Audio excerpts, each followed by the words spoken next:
یہ بات ہر مسلمان جانتا ہے کہ آپ صلی اللہ علیہ وآلہ وسلم امت مسلمہ کی رہنمائی کے لیے دو چیزیں چھوڑ گئے ہیں، ایک اللہ کی کتاب قرآن مجید اور دوسرا اپنا اسوہ حسنہ یعنی نبی اکرم صلی اللہ علیہ وآلہ وسلم کی اجتماعیت پر مبنی وہ عظیم الشان اور انقلابی جدوجہد اور کوشش جو آپ صلی اللہ علیہ وآلہ وسلم نے جماعت صحابہ رضوان اللہ علیہم اجمعین کے ذریعے سے دنیا میں قرآن حکیم کا عملی نظام قائم کرنے کے لیے کی۔ ان دونوں چیزوں کی ضرورت اس لیے ہے کہ معاشرے کی تشکیل کے لیے جہاں قرآن و سنت پر مبنی تعلیمات اور نظریات کی ضرورت ہے، وہاں ان پر عملی ڈھانچہ قائم کرنے کے لیے سچا عزم اور انسانوں پر مبنی جماعت اور اس کے قائم کردہ نظام کی ضرورت ہوتی ہے۔ کتاب اللہ رہنمائی دیتی ہے اور انسان اس پر نظام قائم کرتے ہیں، جس طرح پہلے زمانے میں آپ صلی اللہ علیہ وآلہ وسلم اور جماعت صحابہ رضوان اللہ علیہم اجمعین نے بہترین نظام قائم کیا تھا۔ حضور اکرم صلی اللہ علیہ وآلہ وسلم اور آپ کی جماعت صحابہ نے اس کتاب کے ذریعے جدوجہد کا نظریہ دیا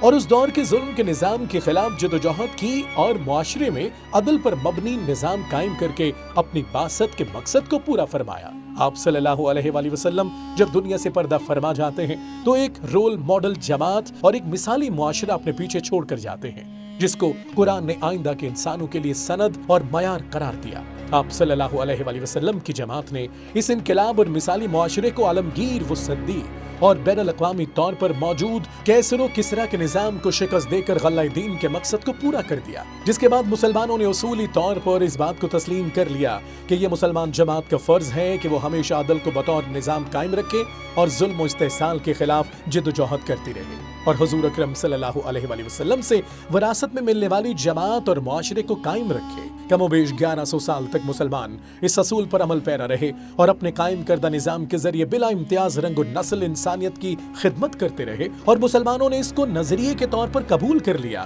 کہ وہ اپنی وراثت عہد بعہد آئندہ آنے والی نسلوں کو منتقل کرتے رہیں گے۔ آج امت مسلمہ کا یہ المیہ ہے کہ وہ اپنی اس وراثت کو بھول گئی ہے اور جماعت، معاشرے اور نظام کے بغیر ہی دین کے غلبے کے خواب دیکھ رہی ہے۔ امت مسلمہ نے دین کی ساری تعبیر انفرادیت کی بنیاد پر کر ڈالی اور اجتماعیت و دین کا نظام قائم کرنے کا نظریہ ترک کر دیا، جس کو خلفائے راشدین اور ان کے بعد کے لوگوں نے اپنایا۔ آج امت کی حالت یہ ہے کہ نہ اجتماعیت پر مبنی دین کی جماعت ہے اور نہ دین کا نظام قائم کرنے کی فکر۔ افسوس، آج امت مسلمہ اس وراثت کو بھول چکی ہے اور دین کو انفرادیت میں قید کر دیا۔ اب وقت آ گیا ہے کہ امت پھر سے اپنے اصل کی طرف لوٹے، قرآن و سنت کے اس اجتماعی نظام کی طرف جو نبی کریم صلی اللہ علیہ وآلہ وسلم نے ہمیں وراثت میں دیا تھا، کیونکہ جب تک یہ نظام قائم نہ ہو، غلبہ دین محض ایک خواب ہی رہے گا۔